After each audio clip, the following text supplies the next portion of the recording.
कि सबसे ज्यादा दूध श्रावण के महीने में ही शंकर भगवान पर क्यों चढ़ता है, उसका वैज्ञानिक कारण क्या है। श्रावण के महीने में शंकर भगवान पर गाय का दूध सबसे ज्यादा इसलिए चढ़ता है क्योंकि गाय हरा चारा खाती है। बारिश होने लगती है आषाढ़ से तो हरा चारा खाना गाय चालू कर देती है, और गाय जब हरा चारा खाती है तो उस हरे चारे में हो सकता है कोई जीव हो, कोई झिंगुर हो, कोई ऐसा जीव हो जहरीला, और वो गाय उस चारे को खाते खाते उसके शरीर में हरे चारे के रूप में वो विषधर जीव भी चला जाता है। जब विष अंदर जाता है तो गाय के रक्त के शरीर की नाड़ियों के माध्यम से दूध में मिल जाता है। इसलिए वैज्ञानिक कारण यह है कि गाय का जो दूध कच्चा निकलता था श्रावण के महीने में वो शंकर भगवान को समर्पित कर देते थे कि ये विष वाला दूध हमारे घर में कोई पिए ना। इसलिए शंकर भगवान को कच्चा दूध चढ़ता है, पका हुआ नहीं, क्योंकि कच्चा दूध अगर श्रावण के महीने में हम पिएंगे तो हो सकता है उसमें कोई जीव हो और वो हमारे भीतर जाए, विष उत्पन्न कर दे। इसलिए श्रावण में पका हुआ दूध गर्म कर उसको पिया जाता है, पर शंकर भगवान को कच्चा समर्पित किया। विषधर को विष ही धारण हो सकता है। शिव की आराधना दक्षिण की ओर से बैठकर उत्तर की ओर करें, पूर्व की ओर से बैठकर पश्चिम की ओर करें, पश्चिम की ओर से बैठकर पूर्व की ओर करें, उत्तर की ओर से बैठकर दक्षिण की ओर करें।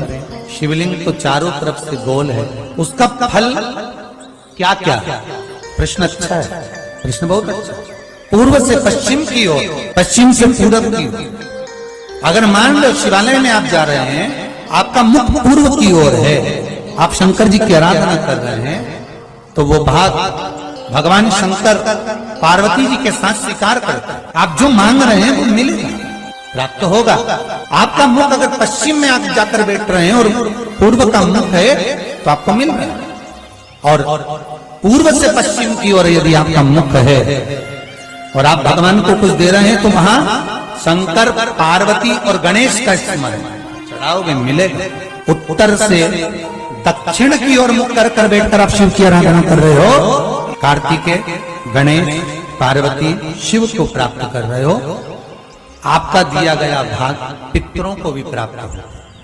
पर जब हम दक्षिण में बैठकर उत्तर की ओर मुख कर कर भगवान शंकर की जब आराधना करते हैं तो केवल शंकर पार्वती या गणेश और कार्तिकेय नहीं, शंकर भगवान की अशोक सुंदरी, 5 कन्या, जया, विषहरा, सामरी, वारी, गौतली, देव और शंकर भगवान के जितने गण हैं और भगवान शंकर के दरवाजे पर रहने वाले द्वारपाल हैं, भगवान शंकर के उस जलाशय के सम्मुख में 33 कोटि जो देवता हैं, वो जब हम एक बेलपत्र भी अगर उत्तर की ओर मुख कर कर भगवान शिव को समर्पित करते हैं तो वो सारे देवताओं को स्वीकार हो जाती है और वो कार्य तुरंत सफल हो। दक्षिण की ओर, दक्षिण में भगत बैठता है, उत्तर की ओर जलाधारी रहती है। महाराज देखिए कितनी विचित्र लीला है। पंडित जी आपको पूजन करने बिठाएंगे तो कहेंगे पूरा पश्चिम में बैठो, पंडित जी अगर बिठाएंगे तो कहेंगे पूरा पश्चिम में बैठो, पर शंकर का अनुमोदन करने वाला, शिव का स्मरण करने वाला, शंकर की पूजन करने वाला, शंकर को जल चढ़ाने वाला अगर वो पूर्व में बैठकर चढ़ा रहा है, पश्चिम में बैठकर चढ़ा रहा है, उत्तर में बैठकर चढ़ा रहा है, उसका फल मात्र 25% है। और शंकर को अगर दक्षिण में बैठकर उत्तर की ओर मुख कर जल चढ़ा रहा है तो उसका पुण्य 1000% है महाराज। उसका पुण्य आनंद में प्राप्त हो जाता है, उसको कम नहीं हो सकता, वो बढ़ उसमें कमता नहीं रहती। एक प्रैक्टिकल करके देखना, छोटा सा प्रैक्टिकल, छोटा सा है।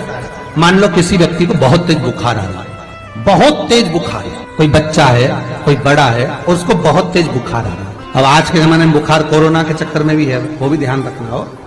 पर मान लो किसी व्यक्ति को बुखार बहुत तेज आ रहा है, बच्चा तप भी बहुत रहा है, 1 लोटा पानी महाराज लेकर जाइए, उल्टे हाथ में उस कलश को रखिएगा, सीधे हाथ से उस कलश के ऊपर हाथ रखकर लेकर ऐसे कैसे ही मंदिर में चले जाओ शंकर जी के।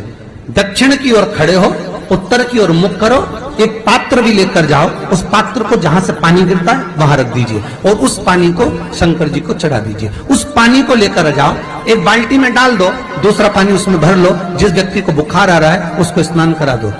15 से 20 मिनट के बाद में 20 मिनट भी जान दो, अगर आपको लगता है कि शरीर ठंडा हो गया और आधे घंटे बाद उसको फिर आप टेम्परेचर नापेंगे, बुखार धीरे धीरे समाप्ति की ओर आ जाएगा, बुखार टिकेगा नहीं उसके शरीर। तांबे का लोटा जिसका मुख छोटा हो, गला लोटे का मुख छोटा हो, ऐसे लोटे से जब हम भगवान का अभिषेक या पूजन करते हैं तो उससे बीमारी समाप्त होती है, रोग छिन्न होता है। तांबे के लोटे से शंकर भगवान को दूध चढ़ाना चाहिए, नहीं चढ़ाना चाहिए? शास्त्र कहता है तांबे के लोटे से दूध चढ़ाने से पूत छिन्न होता है, इसलिए तांबे के लोटे से दूध ना चढ़ाएं। अगर दूध चढ़ाना है तो स्टील का पात्र ले लें, चांदी का पात्र ले लें, आदि दूसरे पात्र ले लें, पर तांबे के पात्र से दूध ना चढ़ाएं। फिर तुलसी के गमले में पानी बिना नहाए नहीं डालना चाहिए क्या? वैसे शिव महापुराण में एक बात अच्छी लिखी है और स्कंद पुराण में भी लिखी है कि यदि तुलसी और बेलपत्र, क्या क्या चीज, तुलसी और बेलपत्र बिना नहाए स्पर्श नहीं करना चाहिए। अगर बेलपत्र की पत्तियों को भी तोड़ना है, उतारना है, तुलसी के दल को भी उतारना है तो बिना नहाए ना उतारे। स्नान कर लिया हो तो तुलसी के दल को स्पर्श करें, तुलसी को स्पर्श करें, या बेलपत्र को। बेलपत्र का भी स्पर्श बिना स्नान के नहीं किया जाए। शिव महापुराण के समझ में आता है? सीधा बेलपत्र और उल्टा बेलपत्र समझ लेना, बहुत अच्छे से समझिएगा। शिव जी के सम्मुख में शंकर भगवान के शिवलिंग पर जब बेलपत्र चढ़ता है तो बेलपत्र का जो सीधा भाग होता है वो शिव जी के शिवलिंग पर होना चाहिए, उल्टा भाग ऊपर होना चाहिए। बहुत ध्यान से समझना हो।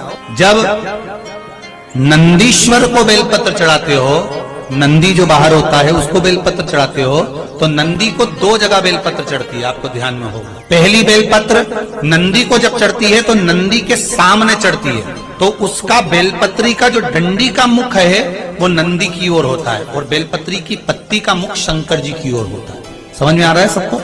डंडी का मुख, जैसे नंदी ऐसे बैठा है तो डंडी का मुख नंदी की ओर होगा, पत्ती का मुख शिव के, और ये सीधी की सीधी नंदी के सामने नीचे रखा जाता है, नंदी के सामने। और एक बेलपत्र जब नंदी के ऊपर चढ़ती है तो डंडी का मुख शिव जी के ऊपर होता है और इस पत्ती का मुख नंदी के सिर पर नंदी की ओर होता है।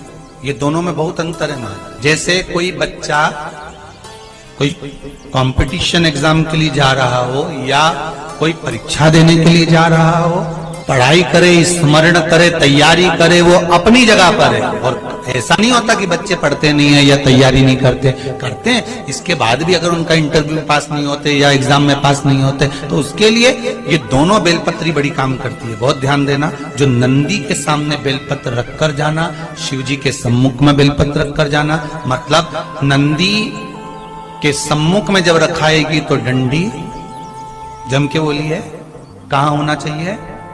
नंदी की ओर, और जब ऊपर रखाएगी तो डंडी शिव की ओर हो। ये 2 बेलपत्र रखकर शिव जी का स्मरण कर कर जाएं, कार्य सफलता की ओर बढ़ता है। कोई काम के लिए आप जा रहे हैं तो उसमें सफलता मिल जाती है, उसमें सफलता प्राप्त। शिव जी को बेलपत्र चढ़ा रहे हो, जो चिकना भाग है, सीधा भाग शिव जी के ऊपर, शंकर भगवान के ऊपर। थाली में अगर शिवलिंग का निर्माण कर रहे हो, पार्थिव शिवलिंग का निर्माण कर रहे हो, तो थाली में जब बेलपत्र रखोगे तो सीधी रखोगे, फिर उसके ऊपर शिवलिंग का निर्माण। अगर आप निर्माण करते हैं पार्थिव शिवलिंग का और बनाते हैं। अब एक नियम बड़ा विचित्र है। शंकर पर जल चढ़ाने का जो भाव वर्णित किया जाता है कि हम शंकर को मंदिर में जाकर जल चढ़ाते हैं तो खड़े खड़े चढ़ाएं कि बैठकर चढ़ाएं। बहुत ध्यान देना साहब। शंकर में मंदिर में जाकर हम भगवान शंकर को जल चढ़ाएं तो खड़े होकर चढ़ाएं कि बैठकर चढ़ाएं। अब 2 तरह का शिवलिंग है। मंदिरों में 2 तरह का शिवलिंग का निर्माण होता है, ठीक है? एक विष्णु शिवलिंग, एक शक्ति पार्वती शिवलिंग। बहुत ध्यान से सुनना। 2 तरह का शिवलिंग मंदिरों में होता है। 2 तरह का शिवलिंग मंदिरों में होता है, समझ लेना बहुत अच्छी तरह से। एक शिवलिंग वो होता है जो जमीन पर डायरेक्ट जलाधारी रहती है, शिवलिंग रहता है, ऐसी जलाधारी पूरी की पूरी, और शिवलिंग जमीन पर रखा रहता है डायरेक्ट जमीन पर। आप जल ले जाकर चढ़ाए, निकल गया रास्ते से। एक शिवलिंग जो जमीन पर डायरेक्ट शंकर भगवान की जलाधारी और शिवलिंग रखा रहता है, वो शक्ति शिवलिंग कहलाता है। माता पार्वती का हस्त कमल उस शिवलिंग के सम्मुख में, और दूसरा शिवलिंग एक डमरू जैसा होता है। एक डायरेक्ट नीचे रखा हुआ शिवलिंग और एक भगवान जो नीचे डमरू जैसी आकृति होती है, इस पे जो डमरू जैसा जो भाग बना होता है, ये भगवान विष्णु का हस्त कमल है, और ऊपर का जो भाग है वो भगवान ब्रह्मा का हस्त कमल है। इसको विष्णु शिवलिंग कहते हैं। आप शक्ति शिवलिंग का जब जब अभिषेक करें, बहुत ध्यान रखना अपनी जिंदगी में इस प्रसंग को। जो शक्ति शिवलिंग हो उस पर जब भी जल चढ़ाना तो बैठकर चढ़ाना। शक्ति शिवलिंग पर जब भी जल चढ़े, भले शिवलिंग कितना भी ऊंचा हो, कितना भी ऊंचा हो, तो संगी से चढ़ा दो, पर जल बैठकर चढ़ाए। भले शिवलिंग कितना भी ऊंचा हो, पर अगर भूमि टच है, शिवलिंग अगर भूमि टच है, शक्ति शिवलिंग है, तो भले आधा शिवलिंग नहाए, आधे पर पानी जाए, पर बैठकर ही स्नान कराया जाता है। और महाराज, यदि हरीश्वर शिवलिंग है, अर्थात भगवान विष्णु के हस्त कमल पर, ब्रह्मा के हस्त कमल पर यदि शिवलिंग है, तो वो शिवलिंग का जब भी स्नान कराएंगे, अभिषेक कराएंगे, पूजन कराएंगे, तो खड़े होकर ही करना है। और खड़े होने का भी तरीका होता है, दोनों चरण बराबर में रखकर कभी भी शंकर भगवान के शिवलिंग का स्नान नहीं कराया जाता। दोनों चरण बराबर रखकर, अगर हरीश्वर शिवलिंग है, किसी मंदिर में शंकर को जल चढ़ाने के लिए आप गए हो और शंकर को जल चढ़ा रहे हो, तो हरीश्वर अगर शिवलिंग है तो दोनों पांव बराबर रखकर नहीं, एक सीधा चरण थोड़ा सा आगे रखिए और उल्टा चरण थोड़ा सा पीछे रखकर भगवान शंकर का जलाभिषेक करने पर लक्ष्मी जैसे अपने चरण रहते हैं, भगवान शंकर उसी तरह से लक्ष्मी को दौड़ा